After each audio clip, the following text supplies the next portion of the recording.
Okay, hello everyone.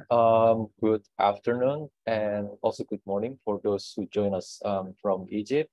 Welcome to today's webinar, which is organized by Climate Tracker in collaboration with the Global Strategic Communication Council. My name is Hans Nicholas Jong, and I'm a reporter for Mongambi.com and also a fellow of Climate Tracker. And today I will serve as the moderator for today's webinar. And the topic for today's webinar is lesson learned on the Just Energy Transition Partnership in South Africa for Southeast Asia. And the topic is very relevant today because we've seen that the world has been grappling with increasing number of climate disasters.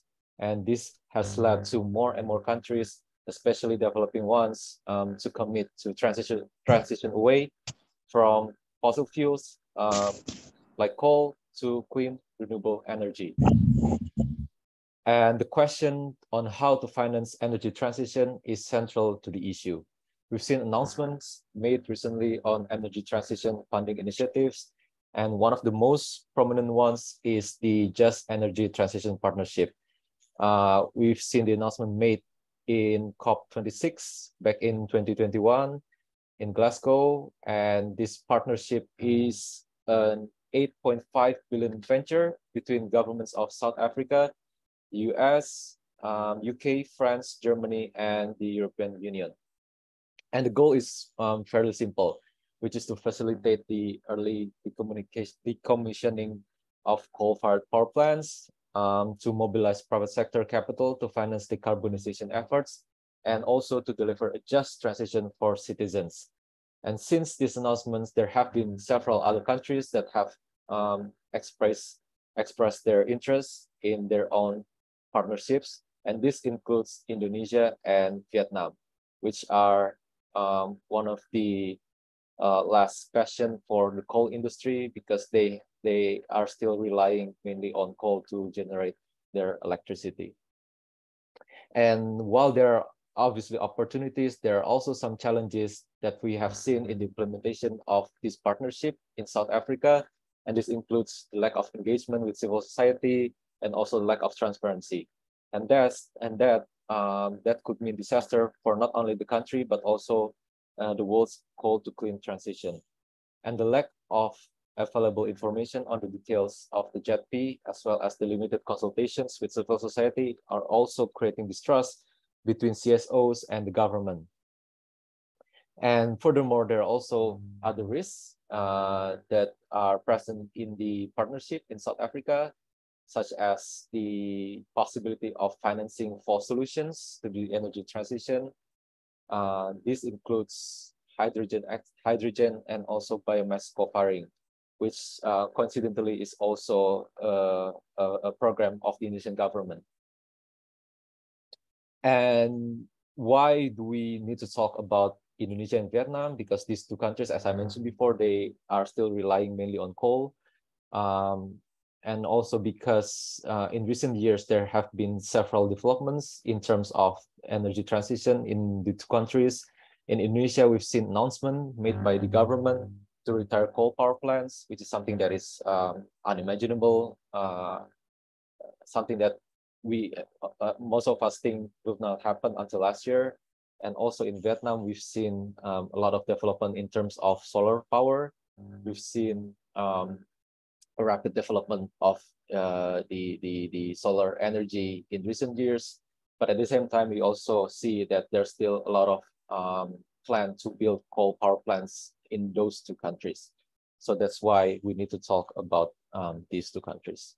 So to talk more about this topic, today we have 5 speakers. I will introduce them. The first one is Mr. Niti Nesadurai. I hope I pronounced your name correctly. Mr. Niti is the Director and Regional Coordinator at Climate Action Network Southeast Asia, or CANSI, and he's also the President of Environmental Protection Society Malaysia. Currently, Mr. Niti represents CANSI in a consortium set to embark on a 4-year project on just transition in a coal mining region in Indonesia. So I'm sure that he has a lot of expertise as well as knowledge in this topic. And the second speaker is Giovanni Morris Pradipta. He's a policy advisor at Germanwatch. And he's focusing on G7, G20 dialogues between CSOs. He was previously involved in clean, affordable, and secure energy for Southeast Asia and led the research initiative Energy Atlas for the Moluccan Archipelago. And the third speaker is Andri Prasetyo. He is a research and senior program manager at Trend Asia, and he holds a master's degree in sociology from the University of Indonesia. And next we have Tata Mustasya. He is a climate and energy campaign coordinator at Greenpeace Southeast Asia, Indonesia. And he is also a board member of Trend Asia. And last but not least, we have Julia Behrens. She's the director of the Climate and Energy in Asia project by Friedrich Ebert Stiftung, or FES. She has undertaken her PhD in Southeast Asian Studies at Humboldt University Berlin with a focus on environmental narratives and power structures. So those are our speakers for today. And without further ado, I will give the floor to Mr. Niti first. Mr. Niti, the floor is yours. Thank you, Hans. And yeah, I'm first of all like to thank Climate Tracker Asia for inviting me, and kudos also for hosting this forum. I'd just like to continue from where Hans left off. And, you know, you highlighted South Africa, and I think it's also important to be aware why South Africa was chosen. And, you know, the announcement made at COP26 was like considered to be one of the highlights, you know, one of the positive outcomes from COP26. The thing is, why South Africa? Why was it chosen? So the three factors.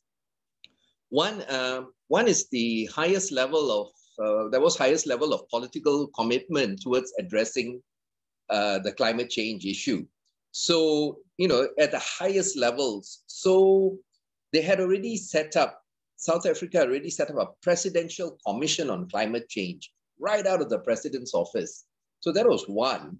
And then the second thing is they had updated the NDC, a revised NDC, which was considered, you know, a fair revision.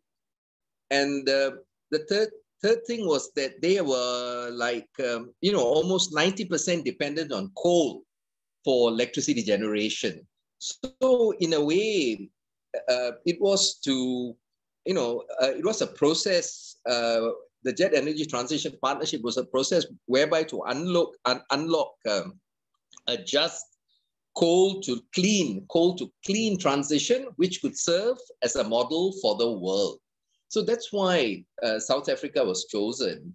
And then the second point I also like to make is that when we hear the word 8.5 billion, I'm sure many of us assume that, oh yeah, it's a grant. This money is flowing from these countries straight to South Africa, and you know, it's for South Africa to spend. That's not necessarily the case, because the 8.5 billion comes in the form of grants, concessional loans or discounted loans, and loans. And now it appears that more of the money is coming in as loans, which means that basically it's also adding to South Africa's debt situation. So that I just wanted to add in that perspective. Now, with regard to the whole process which has been going on in South Africa, I'd just like to maybe differ from Hans on one point, in the sense that, you know, post-apartheid, South Africa has had a very, you know, consultative process. And actually the Presidential Commission on Climate Change, as part of the JETP, has actually had a series of consultations, you know, 20 different consultations already as at September. And these have been very inclusive consultations with faith groups, labor groups, local government, youth, women. So they have tried to be as inclusive as possible in the consultative processes. What has led to the criticism is that they haven't come up with the investment plan. There's no information on the investment plan as to how they're going to roll out this program. And that is what is concerning civil society, because the government is keeping the cards very close to the chest. And I think it's time for there to be greater transparency. On that point, I agree with you, Hans, that there needs to be greater transparency on what's happening in South Africa, especially if it's going to serve as a model for the world, which they have claimed. So the only point now, just like to shift the focus to Southeast Asia, and I'll be very brief here. Now, how can we learn from the South African experience for Southeast Asia? So if you're looking at Indonesia and Vietnam, again, like you said, Hans, they are heavily coal dependent. Now, where Southeast Asia differs with South Africa is that I'm not sure when we have JETP coming through, we're going to have the highest level of commitments. That means it's going to be driven all the way from our president's offices or prime minister's offices in the country, in the region, the president's office. That's one. And then second thing is, I don't think we have the kind of stakeholder engagement processes which, South Africa has had, it's had the tradition. So, we may get JETP being implemented in Indonesia and Vietnam on a very top-down manner. And of course, the space for civil society.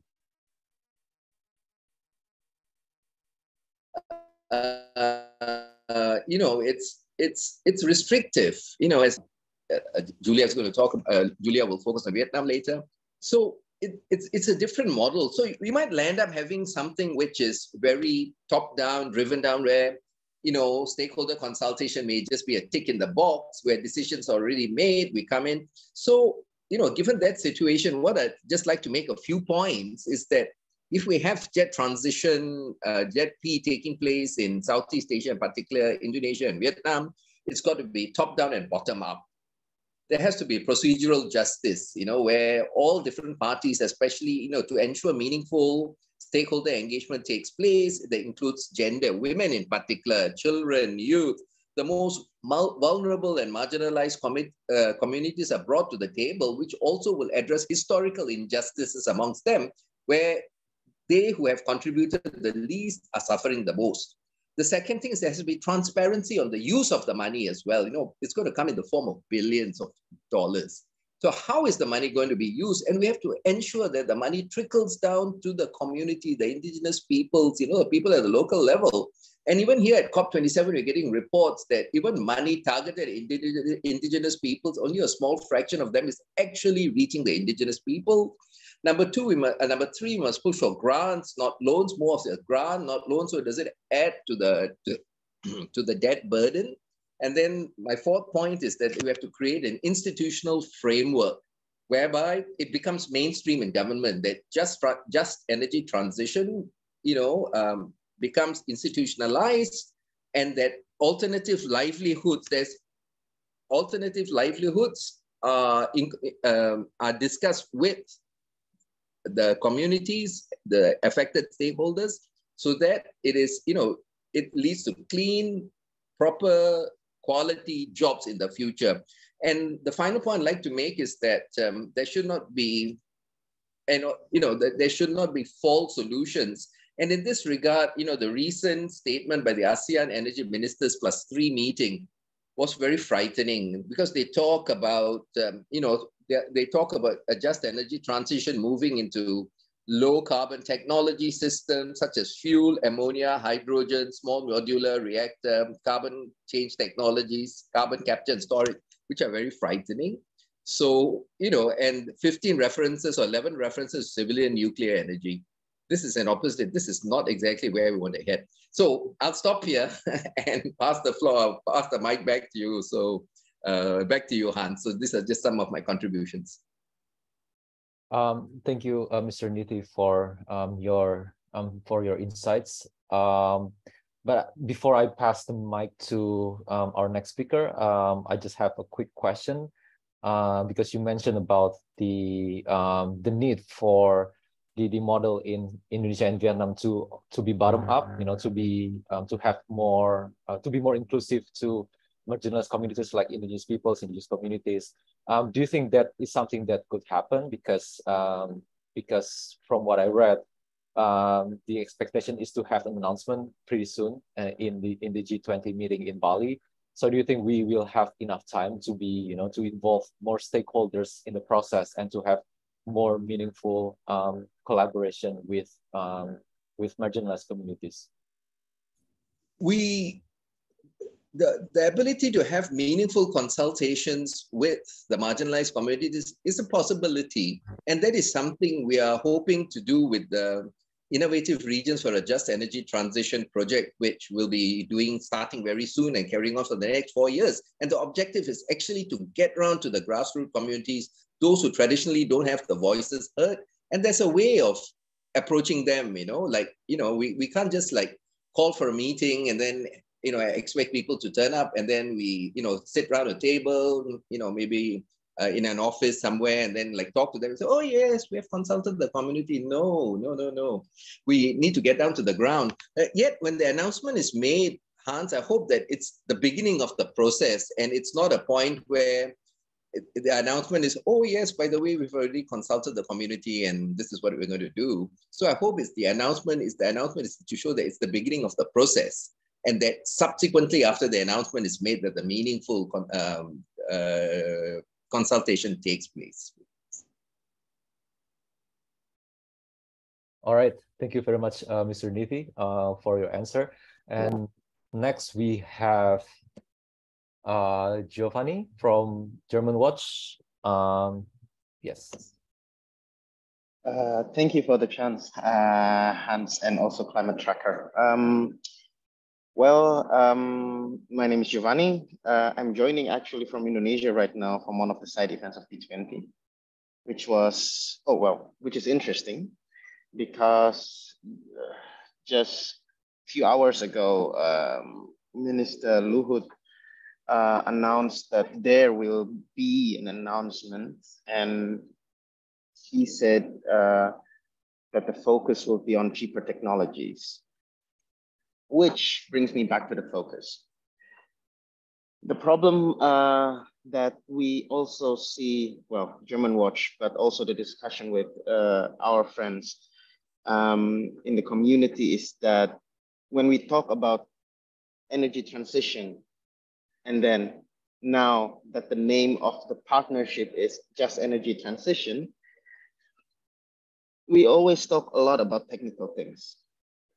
And it is true for an energy transition, but when is put as one of the main focus, it is very difficult to go on.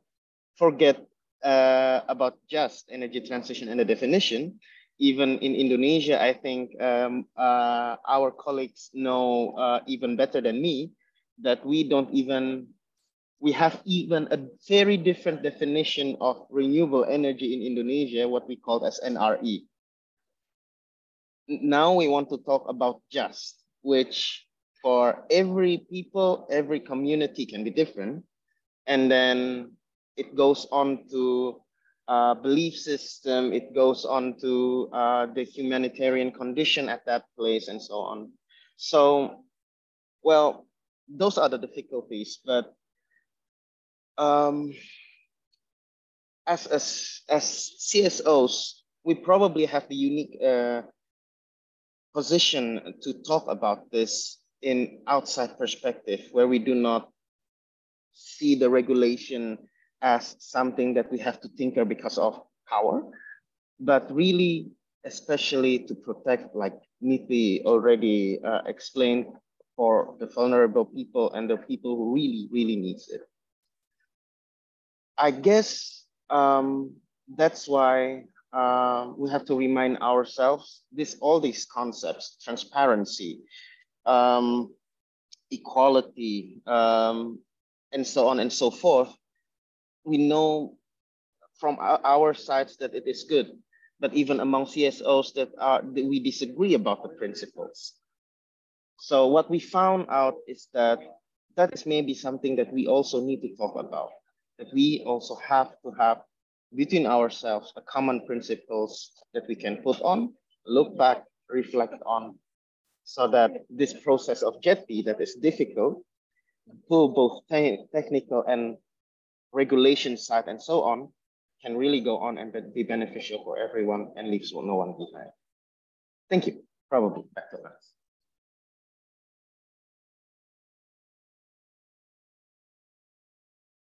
Thank you very much, Giovanni, for sharing your insights. It's very interesting that you mentioned about the Indonesia's tendency to focus on the technical aspects of energy transition.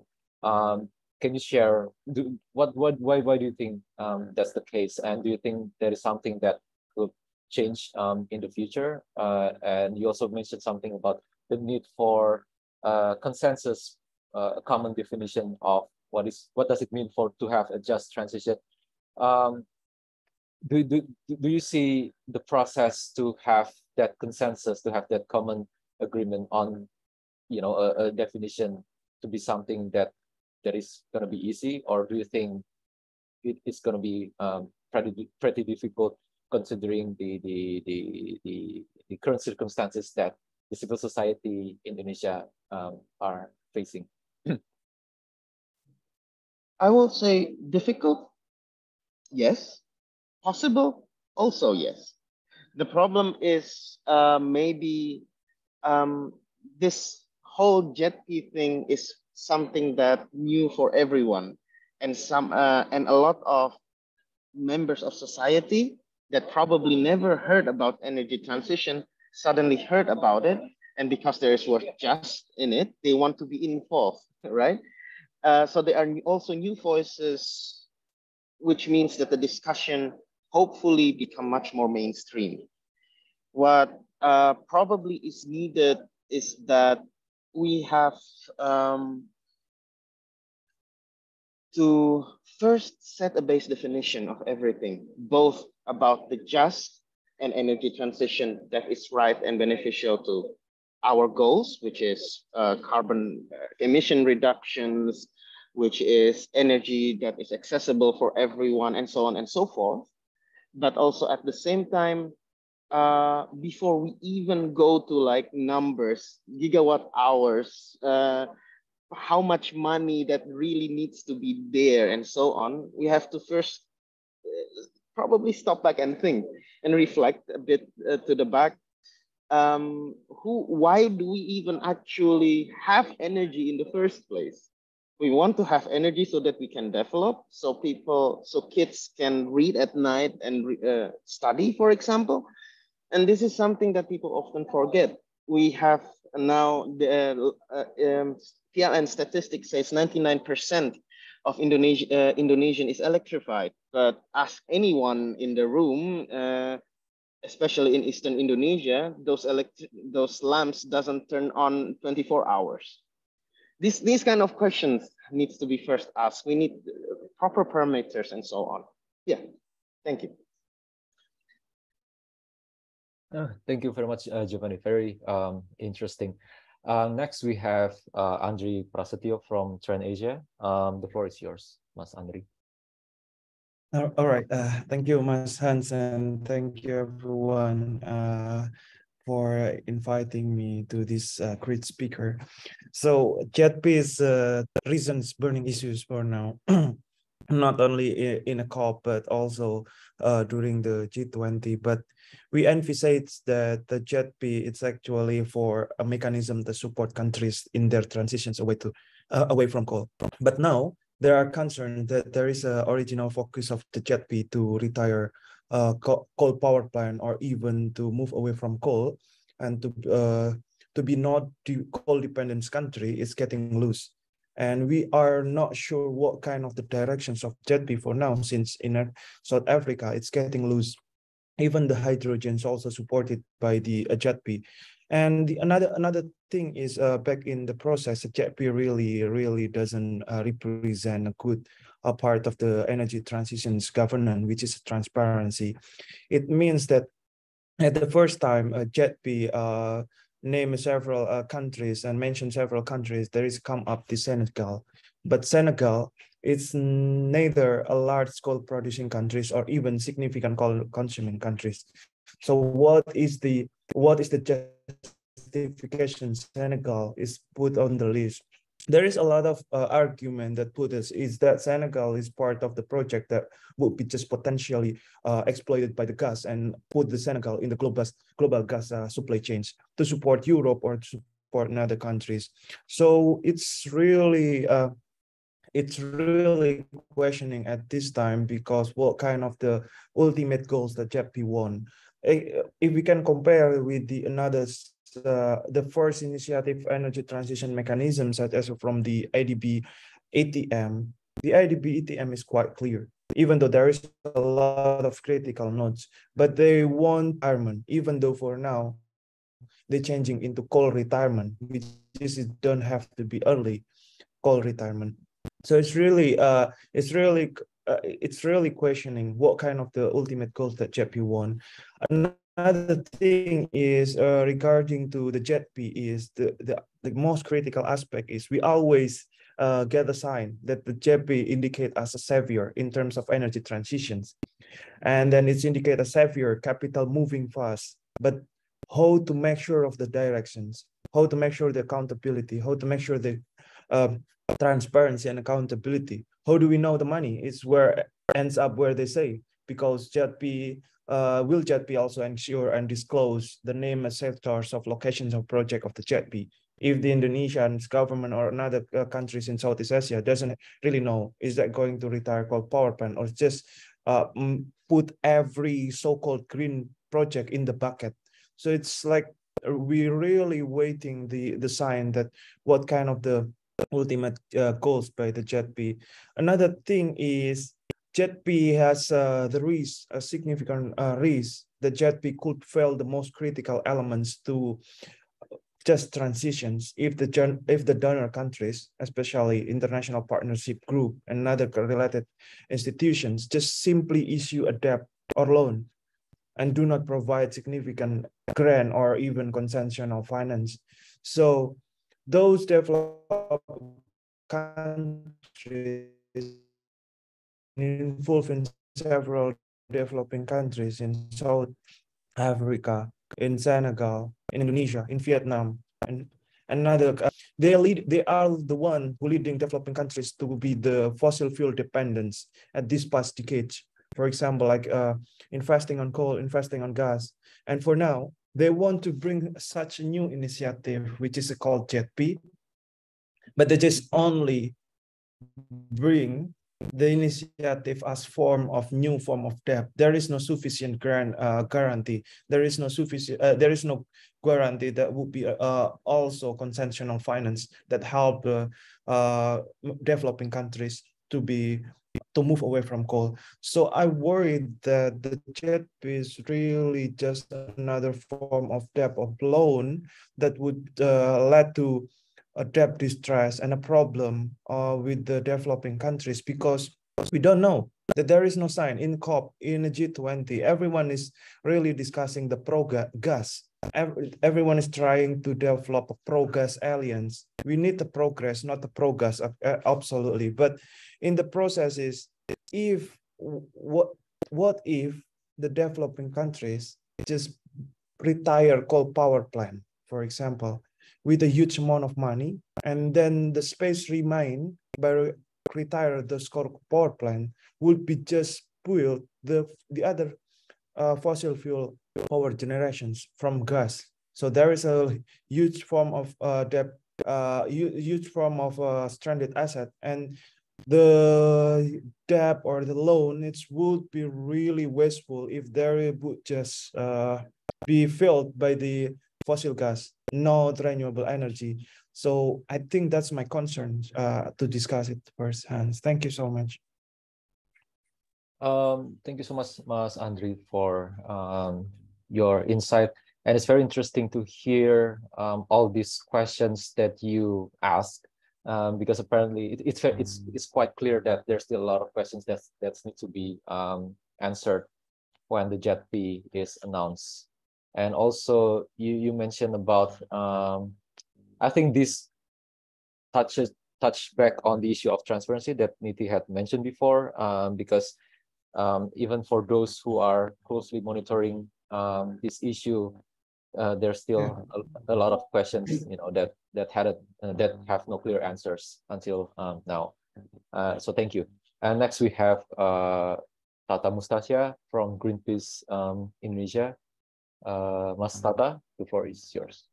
Thank you very much, Mas Hans, and thank you for the invitation to, I think, to share and discuss one of the most important issue in energy transition acceleration, currently, and as mentioned by Andrea, if I'm not mistaken, it is now the main issue not only in relations with COP27, but also now in G24, the upcoming G20 summit. That it is likely that the JETP scheme for Indonesia will be released or agreed in next week. Let's see the background of the JETP and not only JETP, I think, but also other schemes of energy transition acceleration. That the objective is actually to finance the energy transition and to translate commitment into realization, into implementation. And if we're talking about the financing, we can talk from first from supply side and then from the demand side. From supply side, I think, and if we see lessons learned from South Africa a little bit, because it's still at the initial stage, there are two things at least that we can learn for the implementation of JETP in Southeast Asia, and specifically because I work in Indonesia, is in Indonesia. The first is the amount of money, the amount of fund that will be managed under JETP should be sufficient. That's important because it reflects the sufficient supply of financing, especially from developed countries, and it also shows real commitment from developed countries to just energy transition in developing countries. So let's say in the launch of a JETP, it should be at least 10% of the whole need, the total need of energy transition money that needed by a specific country. Let's say Indonesia. If it's less than 10%, then it's too far from sufficient. So the point is the sufficiency, although it's still at the beginning phase. The second one, because the JETP should reflect the commitment from developed countries to stop climate crisis through financing energy transition in developing countries. Then it should be grant instead of debt. Of course, we learn from South Africa. It is debt. It is a relatively small amount, although it's lower interest debt. But I think to reflect the real commitment from developed countries, it should be in grant. So that's 2 points from supply side. It should be grant, and it should be sufficient amount at the beginning. Let's say 10% of the total need of the respective country, and then we also talk about the demand side for the accelerated energy transition. Let's say in Southeast Asia, and then we need to see energy transition, not merely energy transition, because we learn also not only from South Africa but also from how fossil fuels are managed. Then there are some criteria for a proper demand side of JETP. The first is, and actually in Indonesia we've discussed it with, I mean, among several CSOs. Yeah, we have some criteria that we see this is non-negotiable in JETP JETP implementation. The first is it should be accountable, transparent, and participatory. I think it's conveyed by other speakers. And second one, it should be comply with human rights. The third one, it should be it should meet ecological justice, because as we know, when we push energy transition and renewable energy is pushed as well, we will need much more raw minerals for renewable energy. So we need to have environmental safeguards from the beginning to anticipate the accelerated energy transition through JETP's scale. And then the fourth one is we need to, the JETP need to meet economic justice as well. We shouldn't repeat the mistake from fossil fuels experience. So we need to ensure that, for instance, everyone has access to energy, inclusive access to energy, and everyone can create its own energy. Because if we are talking about solar energy, for instance, it has no fuel cost. It's different. So we need to meet the economic justice with the business model of renewable energy. And the fifth criteria, it should be also transformative. So we should put the JETP under our objective to meet our target for 1.5 degree to stop climate crisis, and that's why we need to and I think it's also lesson learned, yeah, somehow from South Africa. We need to put JETP under a bigger picture or a bigger framework that I think it's challenging if we are talking about South Asia, especially Indonesia. There are some framework, I think, that some bigger framework for JETP. The first is we need to ensure the early retirement of power plants, and also it should be in line as well with the shutdown, the phase out of coal mining, and then we need to ensure that coal solution are not part of the JETP.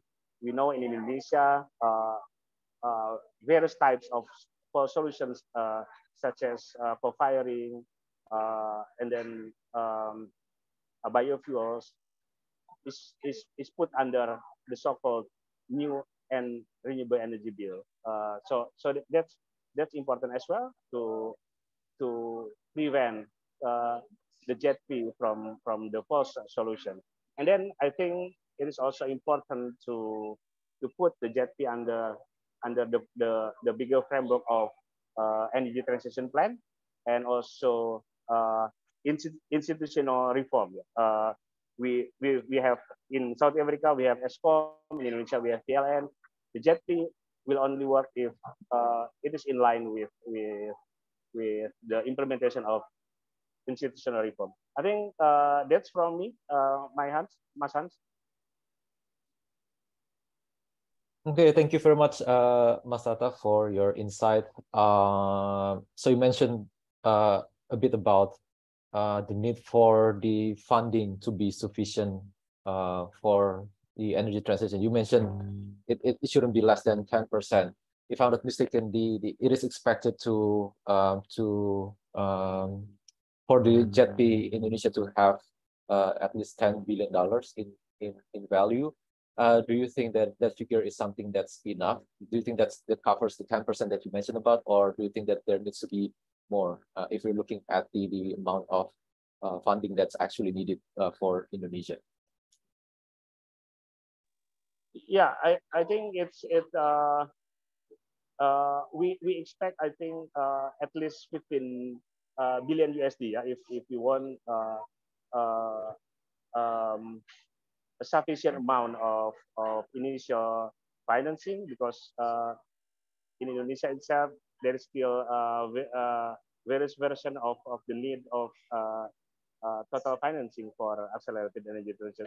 But I think 15 billion will be sufficient for the beginning, and also for the signal of commitment from developed countries to support energy transition, to stop climate crisis. Yeah, the signal is also important, I think.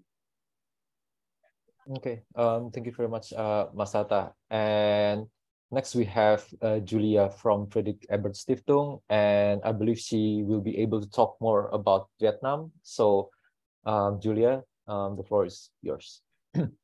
Yeah, thank you, Hans, and thank you for having me in this webinar as well. As already mentioned in the introduction, I'm heading the Climate and Energy Project of FES in Asia, and we're based in Hanoi in Vietnam. So we also have most insights into Vietnam. And clearly, there are some major differences between Vietnam and Indonesia. First and foremost, Vietnam is electrified, like what my previous speakers have mentioned, that there are still a lot of problems in Indonesia about being able to turn on a lamp to read. This is not an issue in Vietnam. What is much more an issue in Vietnam is participation of the whole society and of civil society in all kinds of political processes, also in the JETP process. Vietnam is in the middle of negotiations on this JETP, but it's not really going forward. And there's one main reason for it. As we heard, Indonesia can expect about 10 billion of a finance package, whatever this means, and loans and actually grants. South Africa has received 8.5 billion, and at the moment Vietnam was offered 5 billion. So Vietnam is kind of hurt in its pride to receive the least amount of money in this just energy transition partnerships, and tries to negotiate that it should get at least as much as South Africa, if not more. Also, another thing that is holding back the negotiations on JETPs in Vietnam is the disagreement within the Vietnamese government. So you might think you have a one-party state, it should be all pretty straightforward, but it's not. You have the ministries who don't agree with each other. You have the Ministry of Environment, which is, according to its responsibility, pretty progressive and forward thinking in phasing out coal. Then you have the Ministry of Industry and Trade, who's less so forward thinking. You have the Prime Minister, who has a different opinion on these things than the President.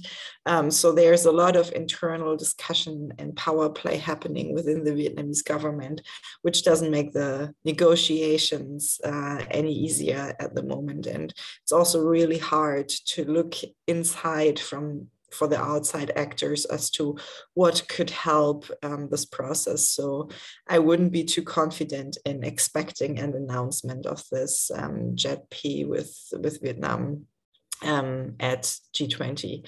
But yeah, I mean, there's always room for surprise, so so we never know.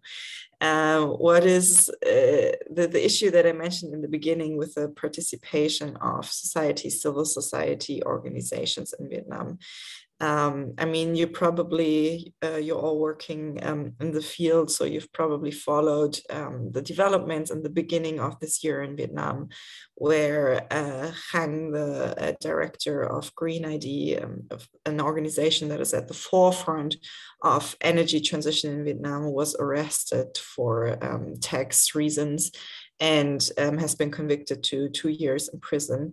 Of course, this has been quite a signal to the civil society in Vietnam to stay away from this topic, or at least to stay away from this topic in a way that is meddling in the power conflict that is already there in the Vietnamese government, to not further have any actors involved in there.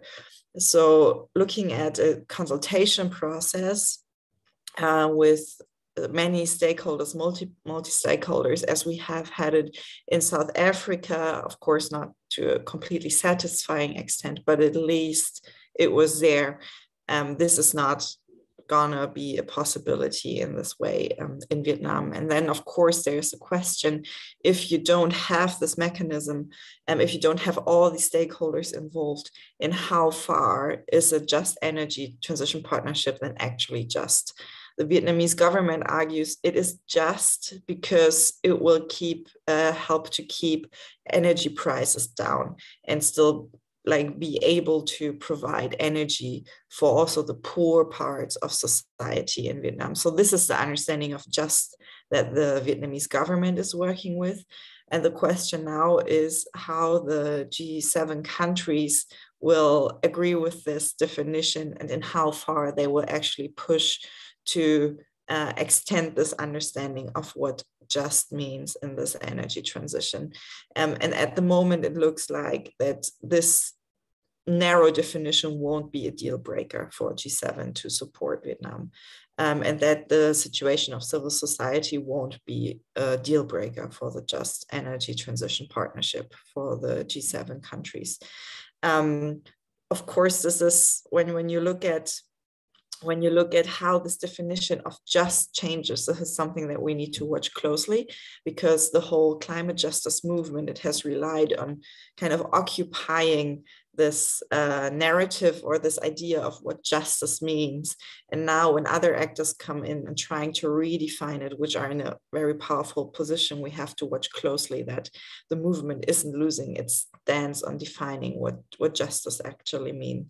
And as a last quick remark, of course, we also need to look at how far these JETPs are actually just when so much is compromised, is made out of loans, concessional loans and business investments, and in how far this actually perpetuates colonial power structures and is actually also not just as it says in the word. Okay, thank you very much, Julia, for sharing your insights. I have a quick question. So you mentioned all these challenges that have been preventing the discussion in Vietnam to be moving forward. Are you familiar with the situation, familiar enough with the situation in Indonesia so that you can maybe comment on why the discussion in Indonesia is more moving forward compared to Vietnam? Besides the issue of the amount of value, like you mentioned that in Vietnam it's expected to be 5 billion, which is half of what Indonesia can expect, which is 10 billion. But besides from that, from my understanding, we also have similar issues in Indonesia, such as disagreements within government bodies. But why do you think Indonesia can move forward more than Vietnam? Yeah, I mean, I think there are so many Indonesia experts on this panel, so I would be happy to actually also hear their assessment on things. I would say that what I mentioned in the beginning, the rate of electrification is actually also a really important issue, because bringing access to electricity to wider parts of the country and stable access to wider parts of the country is is a good thing for the government. It helps to legitimize the government and to fulfill some promise development for the people. So that's actually a good effort.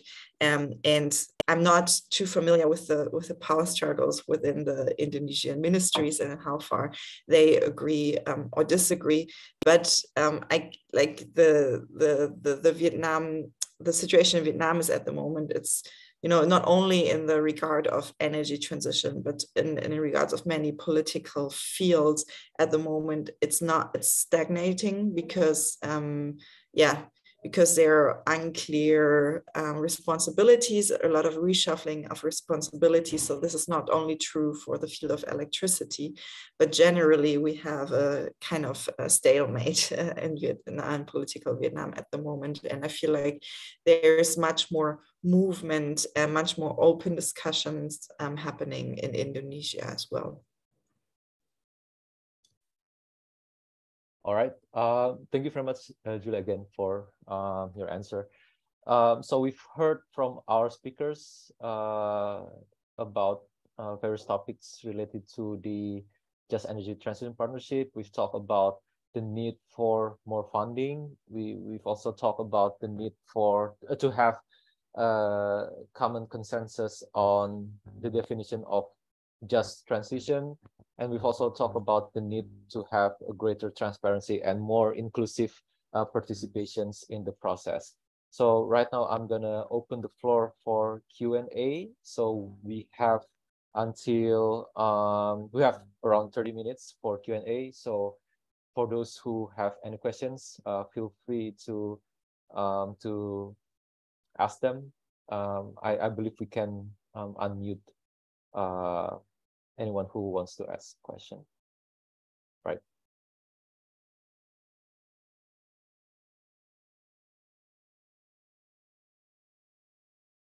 Or do we use the Q&A feature in the Zoom? Okay, we already have questions in Q&A. Okay, I'll read them.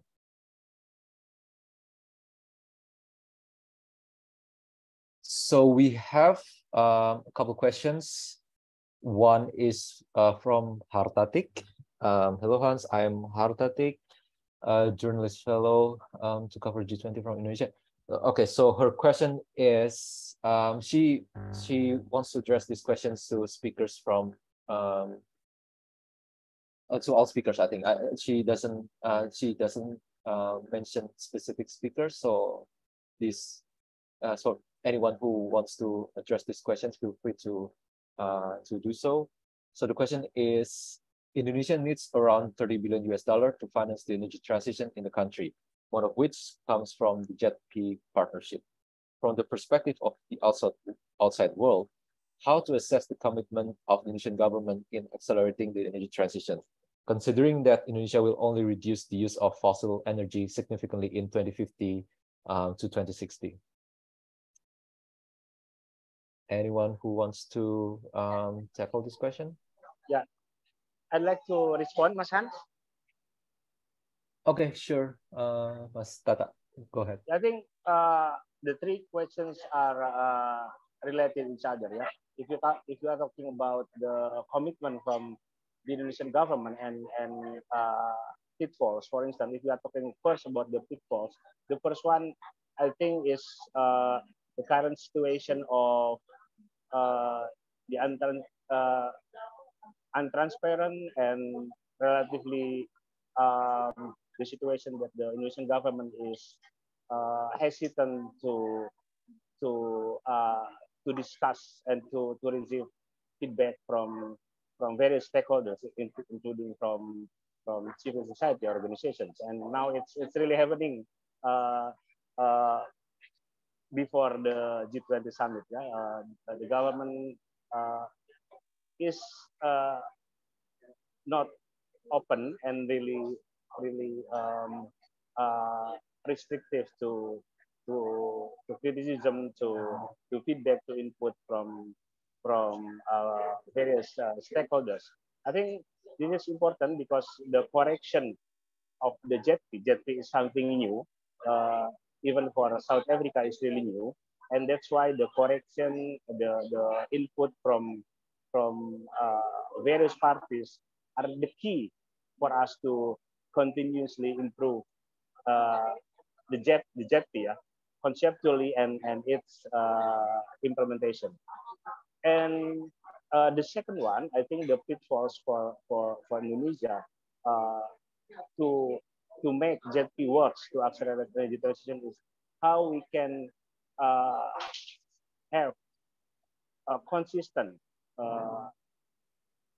bigger framework, consistent regulations, because now it's really challenges for Indonesia. We have mixed signals.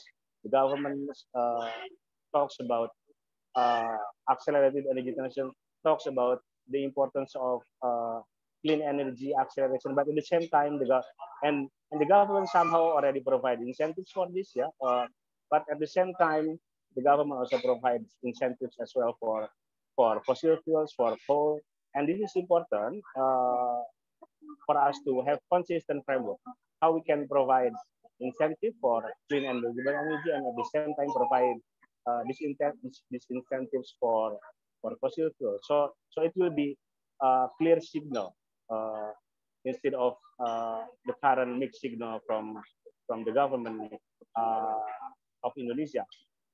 I think that's about the pitfalls. And if we are talking about how we can use JETP in the current top-down government, I think JETP provides, if we are optimistic, let's be optimistic. JETP can provide, can be a pilot for the good governance in Indonesia. So we're talking about transparency, we're talking about human rights, ecological justice, economic justice. We can start it with not only JETP, but we can start it in the implementation of just energy transition in Indonesia. So yes, Indonesia currently still have big challenges, and we need to resolve it if we want to make JETP really works. But I think it's also an opportunity for us to use as well. And the key, I think the last thing for me, the key is, if we are talking about policy, it should be at the presidential level, So it cannot be at the ministerial level, but it should be from the presidential level. So if there is a question about the key success of JETP, I think until 2024, the key success is the commitment from President Jokowi to really accelerate energy transition in Indonesia, to have real transition in Indonesia. And after 2034, of course, we are expecting a successors that have vision and also commitment for accelerated energy transition in Indonesia.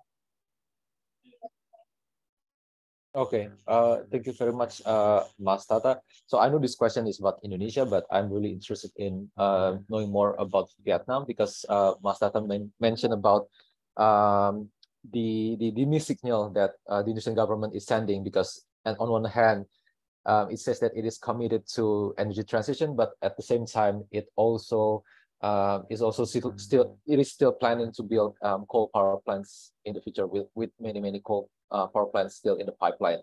So I'm just curious about the situation in Vietnam. Is there any such mixed signal coming from the Vietnamese government? Because Julia, you mentioned that there's infighting within the government, right? So I want to know whether the same situation also occurs in Vietnam, whether there's still doubt over Vietnam's commitment to transition from coal. Maybe Julia, maybe you can comment on that.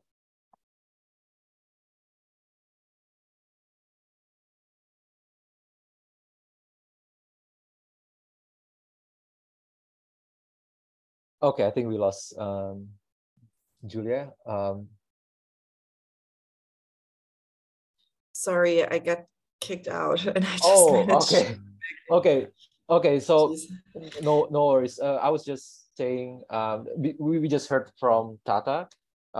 He talked a bit about the mixed signal coming from the Indonesian government, because on one hand, the Indonesian government says that they're committed to energy transition, but on the other hand, they're also still planning to build coal power plants in the future. So I'm just wondering whether the same situation also applies in Vietnam, whether there's also mixed signal coming from the Vietnamese government, because you mentioned that there is infighting within the Vietnamese government, right? So I'm just curious whether there's also mixed signal coming from the government itself in terms of energy transition, in terms of its commitment to transition from coal. Yeah, so we know that the last year at COP26, the Prime Minister announced to have the net zero in Vietnam by 2050, which everyone was super excited about, but also which everyone was really surprised about. So when the Vietnamese delegation came back from Glasgow last year, everyone was like, well, what just happened? How do we do that now? And started to reach out to different consultants, also international organizations, to ask for help to actually make this coal phase out, how to make it possible, how to make this announcement possible. And since then, we haven't seen much progress in the actual implementation plan. So the Environment Ministry, they published a climate change strategy with an option of I think a 70% renewable energy and 30% coal by 2050, which is the most feasible, it seems, by now. But a big part that is still missing is the power development plan. So Vietnam every few years releases a power development plan, and we're waiting now for the version 8, and it's really late. So we've been waiting on it for over a year already, and like internally, the Ministry for Industry and Trade has been asked to revise it again and again, because they cannot come up with or agree on scenarios in the power development plan that would support the pledges of the Prime Minister at COP. And it looks now that they're more saying, okay, we're going to try to do it, but actually all the steps of implementation, it doesn't look feasible to do it. So on the one hand, there is this great ambition and this great pledge on paper, but the implementation steps are really lacking. And there's also no really high-level delegate at COP this year. So the Prime Minister hasn't come this time. And that's also seems, the reason seems to be that there hasn't been a final agreement yet where Vietnam could show up and say, oh, look, we have agreed on these and these implementation steps, because this is supposed to be implementation COP, right? So there's really an implementation gap there. Vietnam had quite a big solar boom over the last years, which was great, but also now the government is backpedaling on that and trying to stop the solar power from booming further. There are also a lot of business interests involved, of course, of big players, of big coal, fossil fuel industries. So it's a bit hard to look inside the system and exactly know what is happening, but we can see that there is a lot of backpedaling happening and a lot of big step in the implementation. And sorry, because I was kicked out for a few minutes. I just saw there's a question for me in the Q&A. Should I address that too? Yeah, sure. I believe from Trang, right? Journalist basically. Yeah. Please go ahead. Okay, from Trang. If Vietnam can move forward with a JETP, how will it affect the current policies and laws?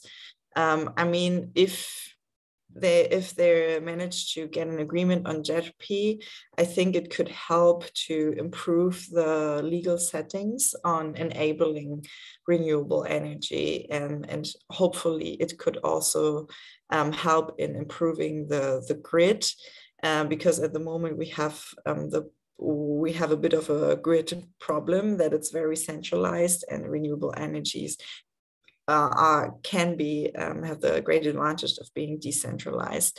So that also conflicts with the grid. So moving on with the JET piece, if it's really agreed on, I think it would be a great chance, and that's also what the G7 actually are looking at to do with the JET-P, to improve the grid infrastructure in Vietnam as well. And yeah, Chang also mentioned about the Power Development Plan, PDP-8. And yes, there's also a lot of argumentation going on about LNG. So this is in very early stages, this discussion in Vietnam. So I think there's actually not too much to comment about right now, except for that this discussion on LNG is happening. And yeah, legal framework definitely needs some improvement as well. So thank you, Chang, for your questions and comments. All right. I hope that answers Chang's question. So next we have question from Balgis Inaya. So she's asking about how the definition of just energy transition can be standardized. And I see that Giovanni wants to tackle that question. So please, Giovanni, go ahead. So yeah, thank you. The question about standardization again comes back to defining things, and I think Tata and Andri will agree. We also have the problem, the same problem with Vietnam probably, about legal and detailed legal framework and also regulation framework about climate change and also about energy transition itself. The problem is one of why it is important. One of the reasons that is always mentioned by a lot of ministers why we have to transit out from energy that is based on coal is because coal is cheap in Indonesia nowadays, and it's bad to use it domestically, so we can sell it outside. But if the goal is to reduce emission, then it's just moving the emission outside, no? So this kind of thing, the base of definition, the base of regulation, the base of, well, definition of just, maybe it's also like in my opinion, have to be handled, like what Mas Tata said, directly under a president, maybe with a body that works similar probably to Indonesian corruption body. I'm not sure how to translate it in English. It's KPK in Indonesian. That can work independently, that have its own sets of laws and regulation. And most importantly, because Indonesia is a democratic country that have its leader changed every 5 years, that their decision works for all administration in between, so that it just not affects that administration that have a good program, and then the next president change, oh, he doesn't care, doesn't believe in science, then everything is in ruins. So that is maybe, I hope, answers your question, Balgis, that we do need to have that kind of body in Indonesia. That also in itself based on real data, real science, and communication with the civil society. Thank you. All right, thank you very much, Giovanni. I believe Mr. Nithi, you want to tackle this question also? Yeah, please go ahead. Yes. Yeah, sorry, my line dropped and I was struggling to get back on. That was yeah. There are two things. One is, like I had mentioned, CAN Southeast Asia, together with other organizations, including the ILO and ITUC, are about to embark on this 4-year project in East Kalimantan, active coal mining area in East Kalimantan, to do, to to give you the solid real world example of how just transition can be implemented, we did a 6-month scoping study last year. And during the study, we found that PLN had offered data whereby their own data, where the cost of generating electricity from coal per kilowatt hour compared to generating electricity from floating solar PV. Floating solar PV was 2/3 the cost of how much it cost PLN to generate electricity from coal. This is PLN's figures. It's provided, it's documented.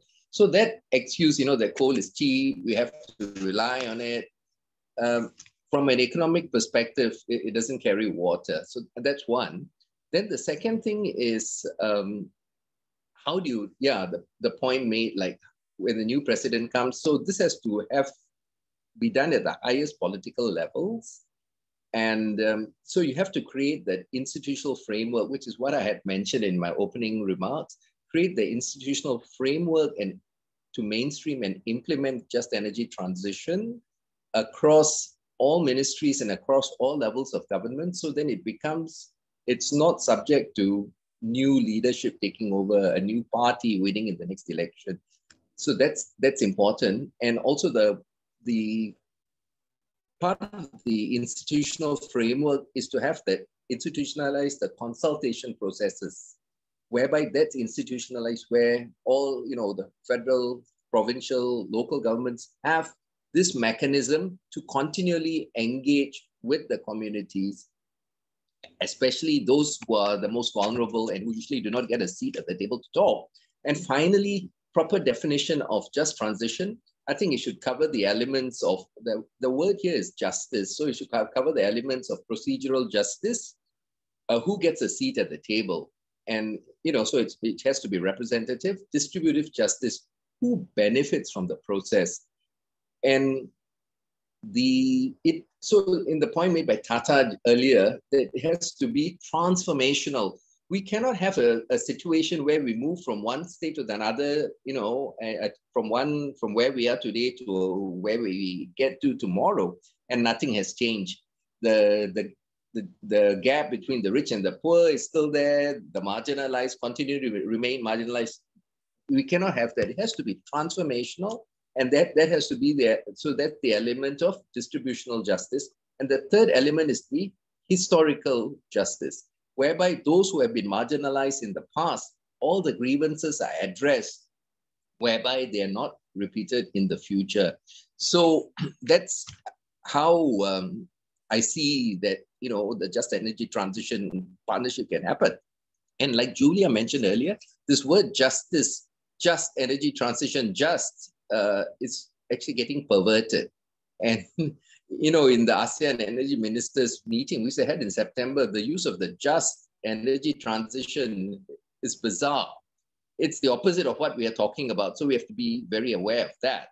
And my final point is that when we get to the ground on East Kalimantan, we have this golden opportunity to put theory into practice as to how we can do meaningful consultation, address the issue of procedural, historical, distributive justice, and then create a model for Indonesia and hopefully for the rest of Southeast Asia and the world. Thank you.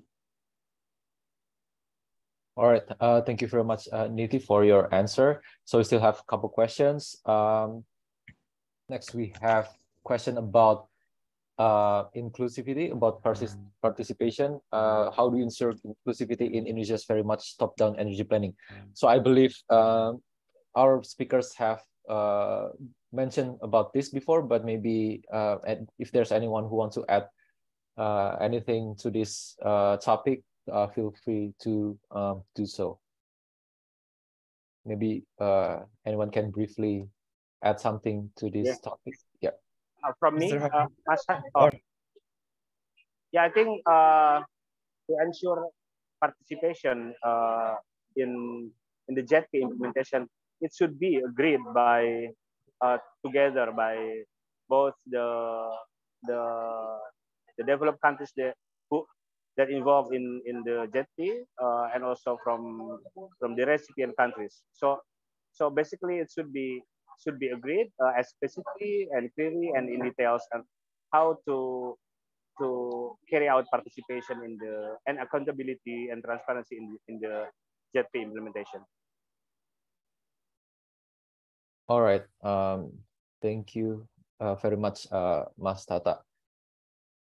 We still have two questions. One is from Divya from the Jakarta Post. So the question is for Pak Andri and Pak Tata.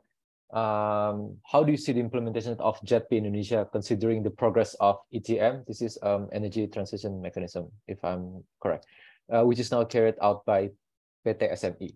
You mentioned about transparency and accountability in the process of disbursing the financing. How do you suggest the Indonesian government and stakeholders who receive the funding should do that? And how significant is JETP in Indonesia's early coal retirement program? Are you optimistic that Indonesia will succeed in carrying out its ambitions to retire coal plants through this scheme? Maybe Mas Andri can tackle this question first, and then we can move to Mas Tata. Okay, thank you, Mas Hans. Interesting questions from Mbak Divya. All right, so Indonesia's government is actually set up the country's framework for the energy transition mechanisms. It means that it's not only for the energy transition mechanisms from the ADB, but for the other related energy transition mechanisms such as a JETP as in general.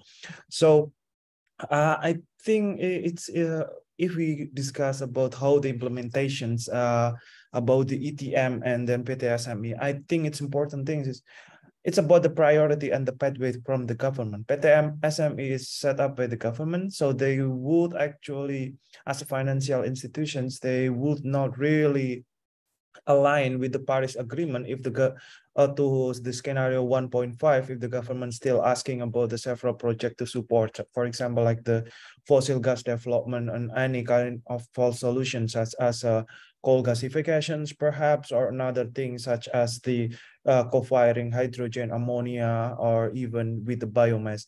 But my concern, if we are discussing about the transparency and accountability, if I read the energy transition mechanism incoming blended finance, it would be managed by the PT SME.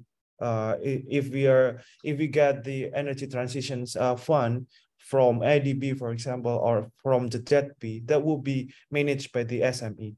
My question is, if we are going to look closer about the transparency and accountability, it should be Indonesian government and stakeholder who receive and funding should do that? Yes, it has to be both.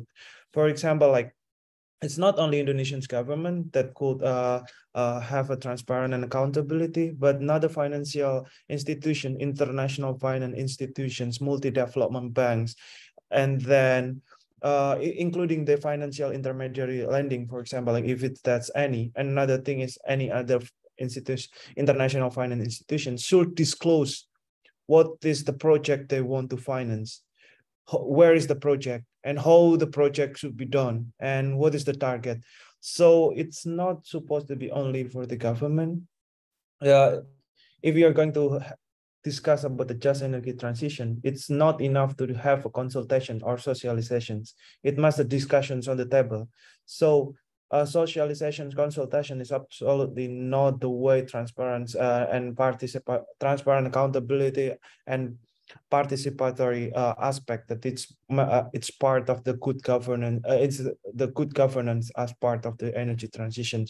So I think that's my point about the transparency and accountability. Any related projects is not only those who will implement the money for specific project who will transparent and accountable, and also those who sourcing the finance should be transparent and accountable. It doesn't mean that in my analysis, if there is an institution, international finance institutions or MDBs or private sector financing would give the money to Indonesian's government and will manage by the PT SME, it doesn't mean they lost their responsibility. It doesn't mean they lost the responsibility to take the transparency and accountability, but that the process is they also still responsible to make sure that all money they disperse would be really used for a proper project, for example, like real energy transitions. And another thing is I would answer is about the how significant JETP is a coal retirement. I would say that Indonesians' just energy transition requires a very serious effort and extraordinary effort. For now, I also want to ask Mr. Enggar, Indonesia has a target to increase the renewable energy mix until 2025 around 20-30%. And for now, the current renewable energy mix is only 11%. So it only 3 years and we need 12%. So we need extraordinary effort. Even though our research from Trend-Asia research is found that Indonesia renewable energy mix has only increased 0.8% per year. So it means that it's really need extraordinary effort, not only in terms of the policy and implementations, but it's also source of funding. But the problem is Indonesia is currently facing an oversupply. If we want to increase renewable energy mix, we have to ensure that there is a coal retirement. But the problem is the coal retirement would also, there is another coal power plant that's still waiting in the pipeline, for example, like in Batang.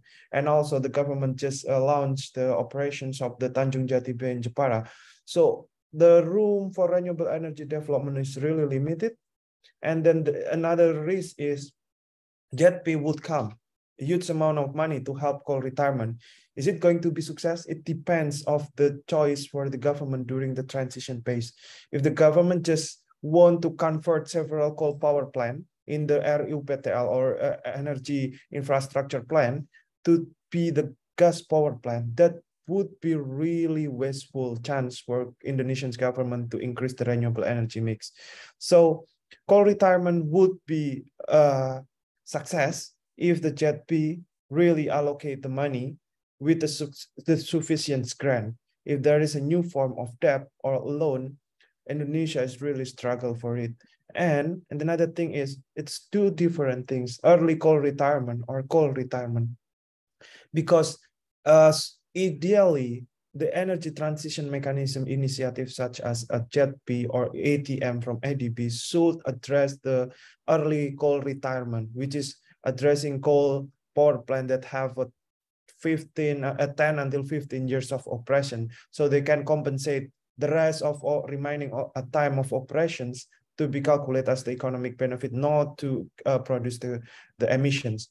But for now, the government is nominating a coal power plant that already exceed the lifetime of operations. For example, like Suralaya, and then Suralaya, and then Python that already exit operations 30 until 35 years, even 40 years. So if JETP, if the question might be JETP will succeed to help early coal retirement, I'm not sure it's going succeed to help the early coal retirement, since the government is nominating coal power plant that already old and exit of operations. But in terms of the retiring old coal power plant, JETP would be just really in a negotiation process, because the government want to redirect those money not for early coal retirement, but for coal retirement also. That should not be really compensated because it's already exceed the contract and lifetime of operations.